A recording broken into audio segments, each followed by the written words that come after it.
નિષ્કલંકી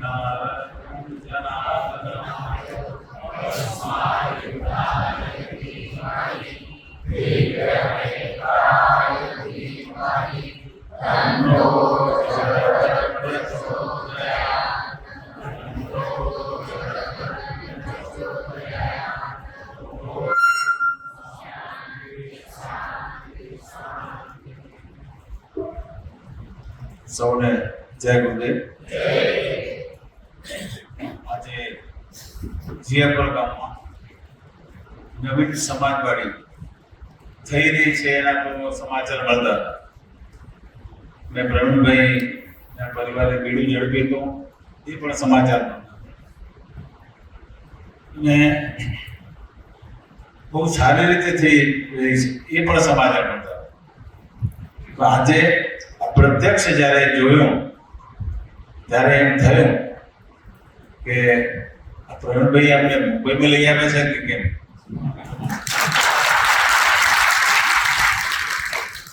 આ સરસ મજાનો બેન્ક્વેટ હોલ છે, સમાજવાડી ના કહેવાય, આ બેન્ક્વેટ હોલ. જ્યારે સારી સારી હોટલો હોય એમાં કોઈ નાનો પ્રસંગ કરવા માટે જે સભાખંડ બનાવે ને બેન્ક્વેટ હોલ કહેવાય. આ બેન્ક્વેટ હોલ બહુ આમ સરસ રીતે શણગારેલો હોય, ફૂલની એસી હોય, બધી સગવડ હોય. એટલે અહીંયા પણ આ બેન્ક્વેટ હોલ બનાવે છે.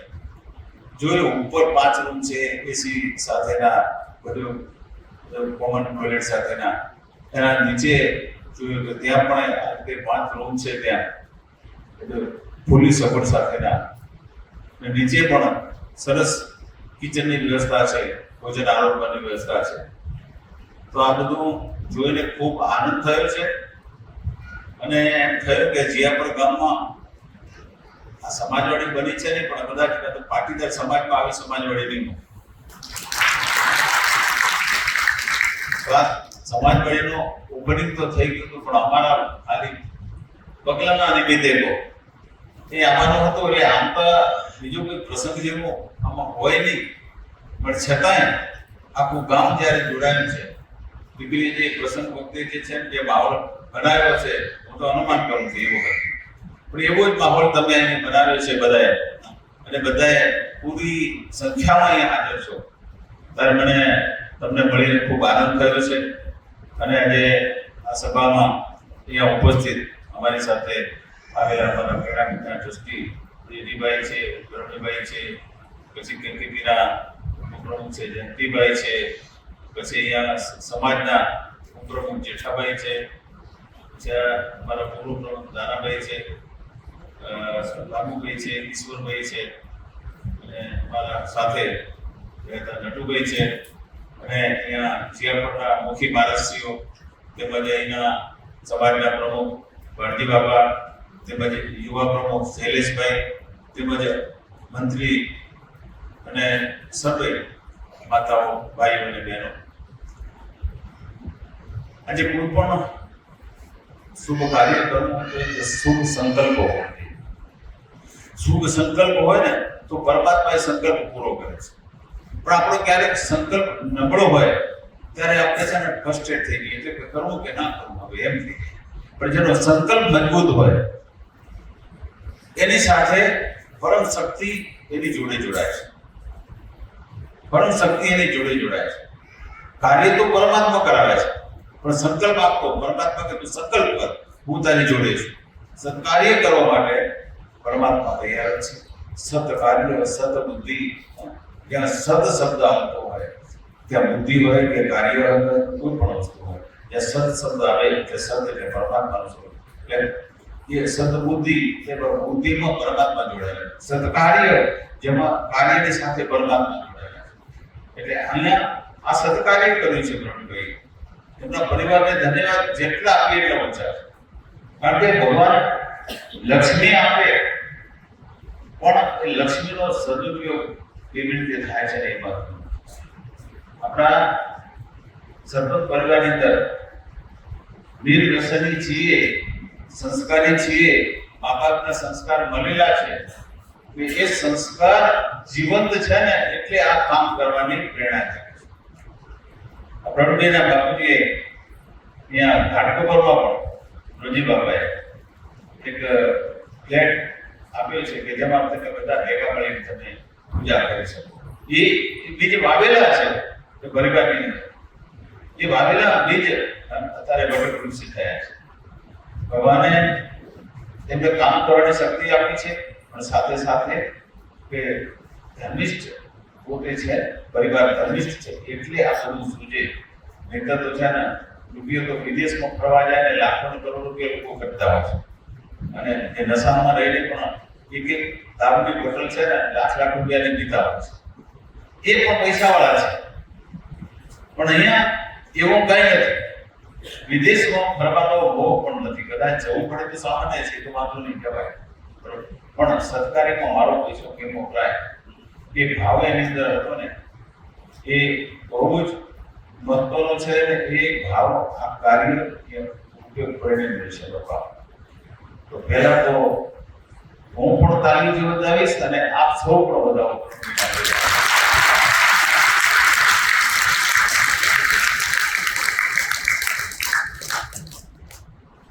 ધન્ય છે આવા સપૂતોને કે જેવા માતા પિતાને ધન્ય છે કે જેવા આવા દીકરાઓને જન્મ આપ્યો છે, આવી સદબુદ્ધિ આપી છે. સમાજમાં અમુક કાર્યક્રમોની પ્રતિ કરી દેતો હોય, પણ એ કાર્યને નિભાવવો, સંભાળવો એ સંગઠિત સમાજની નિયમ છે. એમને તો કરી આપે બરોબર, પણ પાછળ આપણે સાચવવાનું કોને? આપણે જે આપણા સાથે સતત કરી ગયા આ સાચવવાનું છે. એને કાયમ માટે એને યાદ રાખી અને આ મહામૂલ્ય મિલકતને આપણે જાળવી રાખવાની છે વર્ષો સુધી. આમાં સંપૂર્ણ સંગઠન કોઈ કશું થતું નથી. આ તમારા જીયાપુર ગામમાં આ જે પ્રસંગ બને સમાજવાડીના ઉપરીમાં, એની આખા ભારતમાં નોંધ લેવાય છે. માત્ર સતપંથ પરિવારે જો આ પ્રસંગ ઉજવ્યો હોત ને તો એમાં કઈ નવું નહોતું. પણ આ તમારા ગામના બધા હરિભક્તોએ, ભાઈઓ અને બહેનો ભેગા મળીને આજે પ્રસંગ ઉજવવા માટે આપણા બીજા બધા ભાઈઓને જોડીએ, આપણા કચ્છકડા પાટીદારના બધા ભાઈઓને જોડીએ. એ ભલે લક્ષ્મણના હોય કે બીજા કોઈ સંપ્રદાયનો હોય, પણ જો ગામમાં રહેતા હોય કે આપણા ભાઈઓ છે, આગળનું તો આપણા કુળમાં બધા એક જ છે. તો એ પરિવારની જેમ આપણે એને કેમ કામ કરીએ એ વિચાર સૂઝ્યો કે વડીલોને કે યુવાનોને ધન્યવાદ આપું છું કે જે તમે સમતાનું, સમરસતાનું જે બીજ રૂપે તમે એની જે ભાવના તમે જે વ્યક્ત કરી. હા, એમાં મુશ્કેલી આવે ત્યારે કોઈ એમ કે ના એને તો આપણે રાખવા જ નથી, એને આમ કર્યું છે એને આમ કર્યું છે, એ બધામાં બે પક્ષમાં આવું વાતાવરણ જામે. પણ છતાંય એવા દિગ્દ્રષ્ટિ વાળા જે વડીલો કે યુવાનો છે એને જે બધાને છોડવાનું જે કામ કર્યું છે એને જેટલા ધન્યવાદ આપીએ એટલા બધા છે. જેટલા ધન્યવાદ આપીએ, કારણ કે દરેકને ઠાકર અને અહંકાર તો હોય. આપણામાં અહંકાર હશે એવું કઈ નથી. આપણામાં ને થોડું એવું થતું હશે કે આપણે આ કર્યું છે એમાં બેકા સામેલ કરીએ.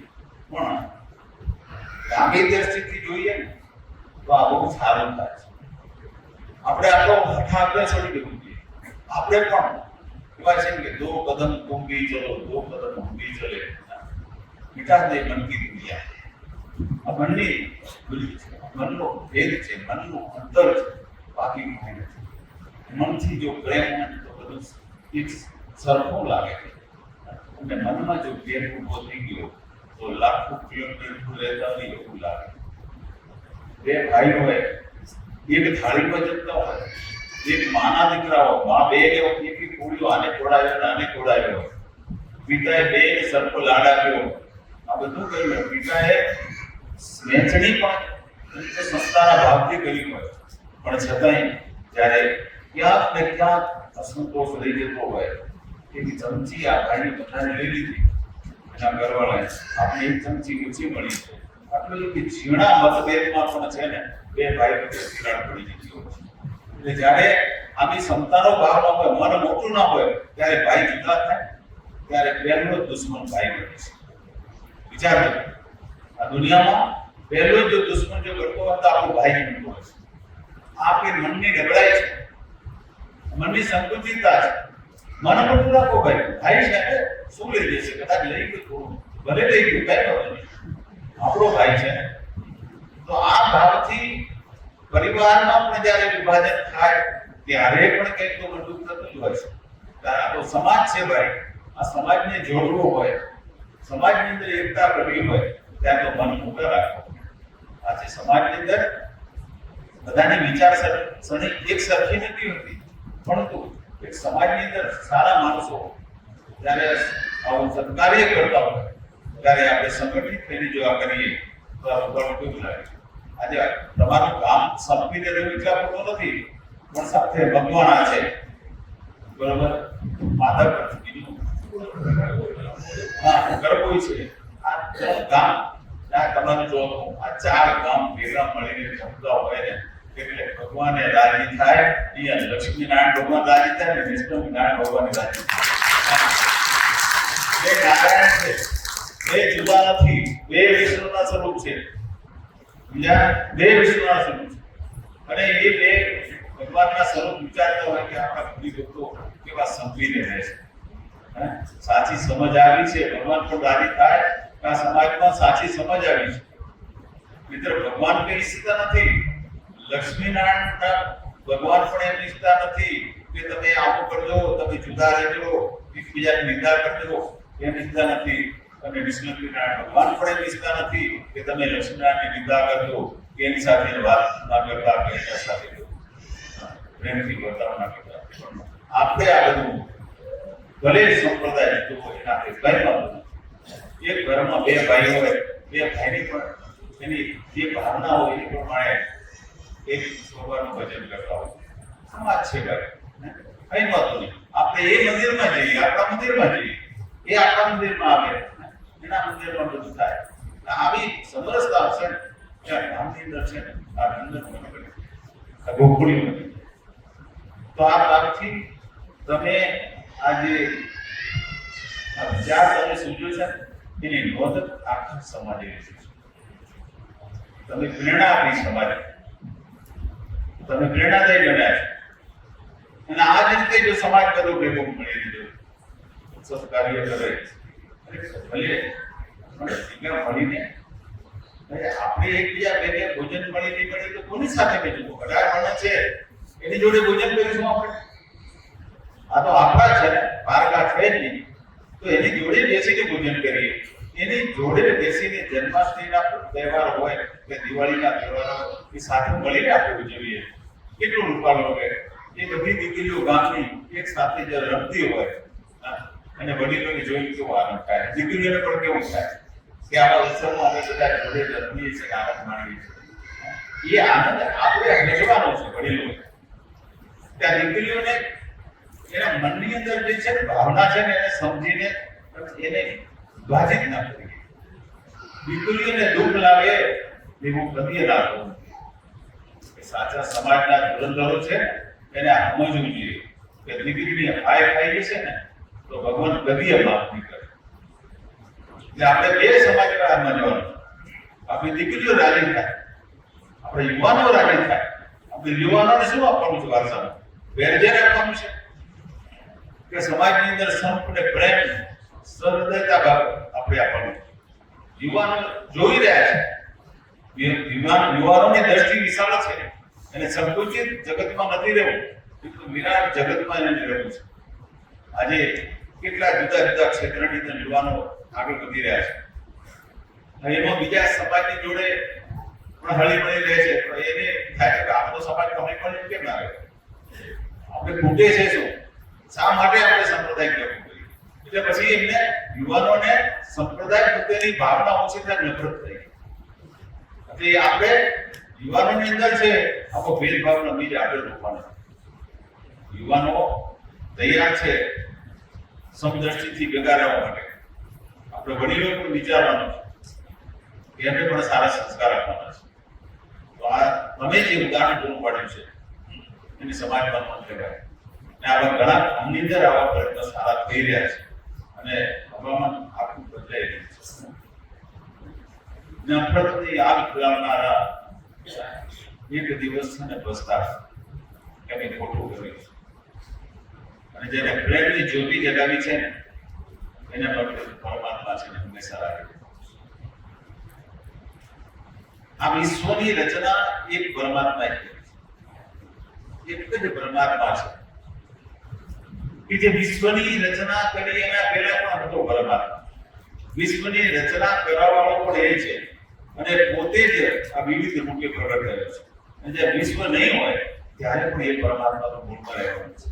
કે મૂળમાં જે એક જ પરમાત્મા છે એ બધાનો સ્વામી છે, બધાનો પરમ પિતા છે, એ સર્વશ્રેષ્ઠ છે, સર્વની અંદર રહેલો છે. થોડુંક તો જ્ઞાન વિચારીને જુઓ કે આપણા સદગુરુ શું કહી રહ્યા છે કે અનેક નામ રૂપ ગુણ ને કર્મ દર્શન દેખો સંગઠન. બધાના નામ જુદા છે, બધાના રૂપ જુદા છે, બધાના ગુણ જુદા છે, બધાના કર્મ જુદા છે, સ્વભાવ જુદા છે. એ ના જુઓ પણ જુઓ કે ખરેખર ગુણ સ્વરૂપ છે. વેદોમાં આ શું કહ્યું છે, ઉપનિષદમાં શું કહ્યું છે, ગીતામાં શું કહ્યું છે, એ ભાવથી છે જગતને જોવાનું કે બધામાં એક પરમાત્મા રહેલું છે. દર્શન દેખો સંગઠન, બધામાં એક પરમાત્માના દર્શન કરો.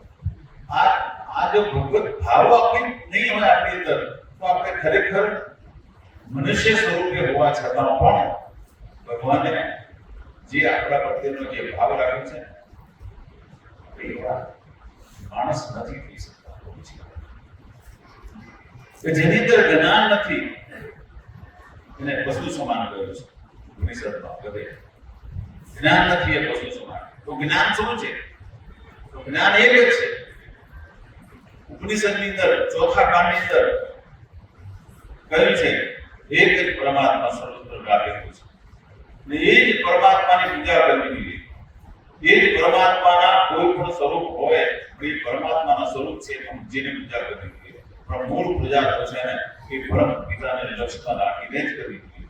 સાચો યજ્ઞ એ છે જે પરમાત્માને સમર્પિત હોય, જેમાં પરમાત્માને લક્ષીને જ જેના મંત્રો હોય, જેનું નમન હોય, નમસ્કાર હોય, એ ભાવથી તમે જો પૂજા કરો તો એ પરમાત્માને પહોંચે. ગીતામાં પણ કહ્યું છે કે બધા યજ્ઞ કરતા જ્ઞાન યજ્ઞ શ્રેષ્ઠ છે. એટલે અર્જુન તો જ્ઞાની પણ. તો અહીંયા ચોથા કાંડમાં અથર્વવેદના જેમને કહ્યું છે યજ્ઞ પરમાત્માને સમર્પિત હોવું જોઈએ. તો આપણા સદગુરુએ જે ભારી યજ્ઞ આપ્યું છે ને એમાં સ્વામી સ્વામી સ્વામી શબ્દ કેટલી વખત આવે? કેટલી વખત આવે? અરે એક પાનામાં એક મંત્રની અંદર 5-10 વખત સ્વામી શબ્દ આવે. સ્વામી એટલે પરમાત્મા, એ પરબ્રહ્મ પરમાત્મા, અલગ વિજ્ઞાન નિરાકાર. કહ્યું છે અલગ વિજ્ઞાન નિરાકાર અલગ દેવની પૂજા આ એ જ સર્વશ્રેષ્ઠ છે. એને લક્ષીને, એ સ્વામીને લક્ષીને પૂજા થાય. હે સ્વામી સૃષ્ટિમાં એને તમે, ધર્મમાં એને તમે, પ્રગટ તમે, પ્રત્યક્ષ તમે, કેવા શબ્દો વપરાય. પરમાત્માનું વર્ણન કર્યું છે કે પરમાત્મા કેવા છે ને ક્યાં છે. તો એ પરમાત્મા સૃષ્ટિમાં છે. આખી સૃષ્ટિમાં પરમાત્મા છે, બીજો કોઈ છે જ નહીં. આ પરમાત્મા આ સૃષ્ટિ રૂપે પ્રગટ થયા છે. એટલે ધર્મમાં તમે, પરમાત્મા ધર્મમાં છે. પ્રગટ તમે, પરમાત્મા પ્રગટ છે. પ્રગટ દેખાય, પ્રગટ પ્રગટ. આ સૃષ્ટિ પ્રગટ છે, પરમાત્મા પ્રગટ સ્વરૂપ છે આ સૃષ્ટિ. એટલે પ્રગટ તમે, પ્રત્યક્ષ તમે, ફેસ ટુ ફેસ જે દેખાય છે ને મને ને તમને એકબીજાને આપણે જોઈએ છે ને એ બધા પ્રત્યક્ષ પરમાત્માના સ્વરૂપ છે. કે પ્રત્યક્ષ તમે, કાયમ તમે, નિત્ય તમે, તમે કાયમ છો, સદાય છો. એવું નથી કે તમે પ્રગટ થયા જેમ બનતો દેખાય ને ઉડી જાય ને ગણું જતું રહે, એવું નથી. તમે તો કાયમ છો, નિત્ય છો. મૂળમાં તમે આ સૃષ્ટિ નથી ત્યારે તમે સૃષ્ટિના મધ્યમાં છો, અંતમાં તમે છો. સરસ શબ્દ છે લો, કળા તમારી અસ્તિત્વમાં. આ તમારી કળા છે, બાકી અસ્તિત્વ આ જે છે ને તો તમારું છે, તમે પોતે છે. આ પરમાત્મા લક્ષી થયું જે અથર્વવેદના ચોથા કાંડની અંદર કહ્યું છે કે પરમાત્માનો ગુણગાન એનું મહત્વ એ કોઈ પણ યજ્ઞમાં સમાવું છે. યજ્ઞ સાચું યજ્ઞ રહે છે. એટલે આપણે સદગુરુ જે યજ્ઞની જે સિસ્ટમ આપી છે ને એ સંપૂર્ણપણે અથર્વવેદના આધારિત છે. આ શબ્દોથી આપણું યજ્ઞ એમાં કહ્યું છે યજ્ઞ પરમાત્માને સમર્પિત હોવું એ જ સાચું યજ્ઞ છે, એ જ સમર્પિત યજ્ઞ છે. એટલે પરમાત્મા બધાની અંદર છે, એ ભાવથી આપણે જીવવાનું છે. કદાચ કોઈ અજ્ઞાની હોય એને ના દેખાય. એમાં કહ્યું છે જ્ઞાની જાગતા રહે છે ને જ્યારે પરમાત્માનો દ્વાર ખુલે છે ને ત્યારે કવિ ઘડવી લે છે, અજ્ઞાની મુક્તા રહે છે. અજ્ઞાની મુક્તા રહે છે, એને એવું ભૂલવાની નથી. જ્ઞાની તો છે ને એ પ્રકાશ પરમાત્માનું જપકારો ક્યારે થાય એની રાહ જોતા હોય છે. એટલે આત્માના અંદર ક્યારે જપકારો પરમાત્માનો થાય ને એની રાહ જોતા હોય છે. એટલે આપણે એ પરમાત્માનો ઉપાસક છીએ. કોઈ ગમે તે જો અજ્ઞાની છે ને, જ્ઞાની બહુ ઓછા છે, અજ્ઞાની ઘણા છે આ જગતમાં. સમજો ઓછા છે, સમજણ ઓછી છે એવું આપણું જગત ભરેલું છે. એટલે આપણે કોઈની સરખામણી કરવાની નહીં. આપણે તો જે સંસ્કાર આપણા મહામિત્રો આપ્યા છે એ સંસ્કારની જાળવણી કેમ વધારે સારી રીતે કરી શકીએ એ જ વિચારવાનું છે. કોઈની સરખામણી ના કરશો બેટા. જ્ઞાની થજો, જ્ઞાની થઈને જીવવાનું છે ને જ્ઞાની થઈને મરવાનું છે. જ્ઞાની થઈને મરશો તો બીજો જન્મ નહીં આવે. જ્ઞાની થઈને મરશો તો કદાચ પશુમાં જવું પડશે, ધર્મમાં જવું પડશે. સદગુરુ જે આપણે જે જ્ઞાન આપ્યું છે એ જ્ઞાનને જીવંત રાખવાનું છે. સાથે કર્મ કરતા જવાનું, ભગવાનનું નામ લેતા જવાનું. તો આપણે સદગુરુ કર્મ કર્મ ધર્મ એ સાથે રાખી જવાનું. જે ખાલી કર્મને જ માને છે તો એ કર્મ તો એને ગમે ત્યાં લે છે, પણ કર્મની સાથે જો ધર્મ હશે તો એ કર્મ છે ને એને ગેરમાર્ગે લઈ લે, એને સંપત્તિની પણ ગેરમાર્ગે લઈ લે. પણ જ્યારે ધર્મ ભેગો છે ત્યારે સંપત્તિ દેવી એકલા નહીં આવે, લક્ષ્મી એકલા નહીં આવે એના ઘરમાં. એના ઘરમાં એકલા લક્ષ્મી આવે પણ એના પતિ વિષ્ણુ ભગવાન પણ દેખાય છે.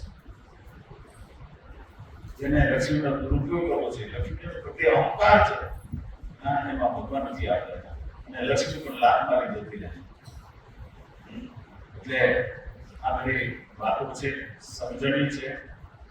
આપણા સંપ્રદાયની અંદર સંપૂર્ણ જ્ઞાન છે ને આપણા સદગુરુએ એટલું સરસ જ્ઞાન આપ્યું છે કે તમે વેદ વાંચી લીધું, ઉપનિષદ વાંચી લીધું, ગીતા વાંચી લીધું, બ્રહ્મસૂત્ર વાંચી લીધું, તો એમ થશે કે આ સત્પંથ એટલું બધાનું સાર છે. પણ કેમ લોકો નિંદા કરે છે? કારણ કે સારું કોનાથી જોવાનું, સારું કોનાથી જોવાનું. પરિવારમાં પણ કોઈ સુખી થાય તો એવું જોવાનું પેલાથી સહન થતું નથી. નિયમ પણ છે ને આ સમાજમાં માટે એવું છે, કોઈ સારું કરતા હોય તો જોવાનું નથી. એટલે કોઈ પણ રીતે કલંકિત કરો, એને બદનામ કરો, ગમે તેની કરો, એ સમાજ બદનામ થવો જોઈએ બસ. એમાં આપણો રાજીપો, આપણે જેને જંગ જીતી ગયા એ જંગ નથી જીત્યા, પણ તમે સત્યની સામે લડો છો ને એક દિવસ નિરાશ થશે, ગમે તે આજે અસુરો હતા, અસુરો અહંકારી હતા, રાવણ અહંકારી હતો, હિરણ્યકશિપુ અહંકારી હતો. તમે જુઓ તો પરિણામ શું આવે છે? એને ભગવાનની નિંદા કરી છે. જોડ્યા નથી, ભગવાન નથી જોડ્યા, સંત પુરુષો નથી જોડ્યા, યોગીઓને ઋષિઓ નથી જોડ્યા. ત્યારે તો ભગવાન આવતા આવ્યો. આવો ધર્મ છે ને ત્યારે ભગવાન આવશે. કળયુગ આપણે નિંદા કરો છો. કળયુગ ભગવાને કઈ કળયુગ નથી કર્યો. આપણે જ છે ને અધર્મી થઈએ છે ને, એકલા અધર્મી આપણે કરતા જઈએ છે ને એટલે કળયુગનો પ્રભાવ વધતો જાય. એટલે જે હોય દુનિયા જે કરતી હોય કરે, તો આપણે છે ને અહીંયા રહીને પણ સદયુગમાં જીવીએ છે ને એવું વાતાવરણ કરવું છે.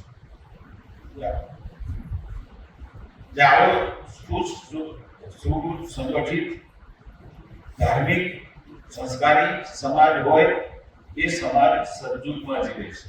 બાકી જે નથી ધર્મના અધર્મી છે એ કળયુગમાં જીવે છે. તો આપણે સદયુગને અત્યારે પણ છે ને પ્રત્યક્ષ નિહાળવા. સદયુગના જીવ છો, સ્વર્ગમાંથી આવ્યા છો, ભગવાને તમને મોકલ્યા છે વધુ સારી કમાણી કરવા માટે.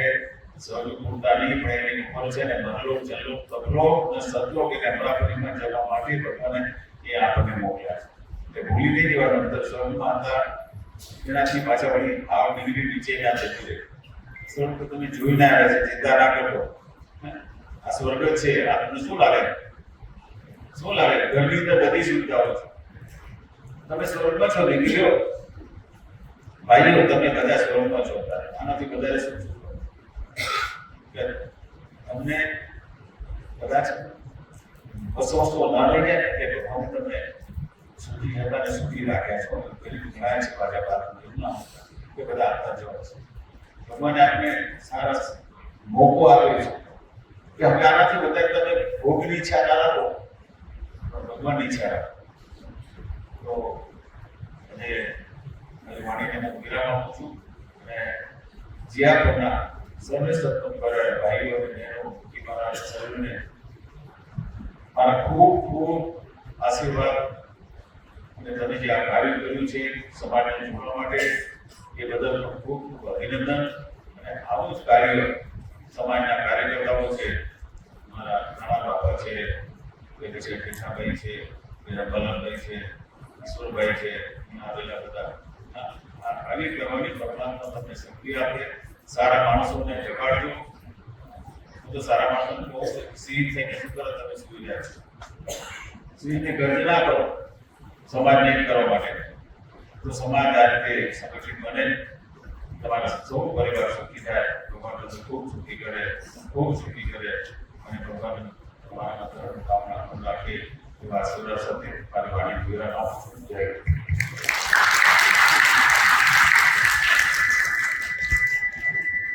ખરેખર હૃદયના ભાવથી પરમ પૂજ્ય મહારાજશ્રી આપણે ખૂબ જ્ઞાનથી તર્પણ કર્યા અને આપને સુંદર મજાની એક શીખ આપી કે જો ગામમાં સંપ અને ભાવથી રહેશું તો ભગવાન ભેગો છે. અને ભગવાનને પણ પ્રાપ્ત કરવો હોય, ઝઘડો હોય તો આપણે ચેન ના લાગે. પણ જો ગામમાં સંપ હોય, ઘરમાં સંપ હોય, હળી મળીને રહેતા હોય તો ભગવાન ના પણ વધારે લેવાય. જે કાર્યક્રમ સફળ થાય મહારાજશ્રી આપને સૂચક કર્યા કે ગામમાં સંપીત રહેજો. ભગવાન કોઈને પણ માનતા હોય પણ આપણે એક થઈને રહેવું છે. મહારાજશ્રી આ ગામ એક કરવામાં પ્રવીણભાઈ ખૂબ મહેનત કરી છે. મુંબઈની અમારી બંને સમાજના ભાઈઓને, ખાસ કરીને લક્ષ્મીનારાયણ સમાજના ભાઈઓને પણ ખૂબ સાથે રાખી, ખૂબ મહેનત કરીને આ ગામને એક કરીને. તો એકવાર પ્રવીણભાઈ માટે પુનઃ તાળીઓ પાડો કે આ ગામને સરપંચ લક્ષ્મીનારાયણ નહીં પણ પાટીદાર સમાજ તરીકે આપણે જગ પ્રસંગ ઉજવ્યો. એમાં પ્રવીણભાઈની ખૂબ મહેનત છે. દાન પણ આપ્યો પણ ગામને પણ એક કર્યું. ને એના ફળ સ્વરૂપે અમારો પરિવાર લક્ષ્મીનારાયણ અને સરપંચ બંને પરિવાર પહેલા અમે જોડ્યા હતા 15 વર્ષ પહેલા. આ સમાજના ઓપનિંગ થયા પછી લક્ષ્મીના ભાઈઓ પાછા અમારા પરિવારમાં જોડાઈ ગયા આ કાર્યથી. તો અમને પણ ખૂબ આનંદ થયો કે થોડાક અલગ થયા હતા પણ આજે વળી મેં પાછા ભેગા થઈ ગયા બધા ભાઈઓ. તો આ જ્યારે ગામમાં થતું હોય ત્યારે સ્વયં પરમાત્મા તો આવતા જ હોય, કારણ કે સારું કામ થાય ને ભગવાનનો વાસ હોય. મહારાજશ્રીએ ખૂબ આપને કીધું ને આપણે સ્વર્ગમાં જીવીને આનાથી માટે સ્વર્ગ ક્યાં હોય? આનાથી માટે શું શરીરની સુવિધા જોઈએ? જે જોઈએ બધી સુવિધા છે. બેસવા માટે સોફા હોય, એસી હોલ હોય, ક્યાંય તકલીફ ના પડે. એટલે ભગવાને આપણે ખૂબ આપી છે. મહારાજશ્રી સૂચન કરે છે સાથે સાથે કે ભલે ભોગિત નહીં શક્તિ હોય પણ ભગવાનને આપણે ભૂલશો નહીં. કર્મ ધર્મ સાથે કરશું તો ભગવાન ભેળો છે. આપણા જીવનો ઉદ્ધાર થશે, બીજો અવતાર નહીં લેવો પડે. ખૂબ ખૂબ ચરણમાં વંદન સાથે મહારાજશ્રીને ખૂબ ખૂબ ધન્યવાદ પાઠવી. અમે ખૂબ ઋણી કે ખરેખર તમારા તો ખૂબ કાર્યક્રમ હોય પણ જીયાપર ગામને આપણે પવિત્ર કર્યું, આપણા ચરણને પવિત્ર કરી ને અમારા ગામને પવિત્ર કર્યું. એ બધા હૃદયપૂર્વક આપણા ધન્યવાદ પાઠવી છીએ. આગળના કાર્યક્રમ દૂર આગળ ના હતા.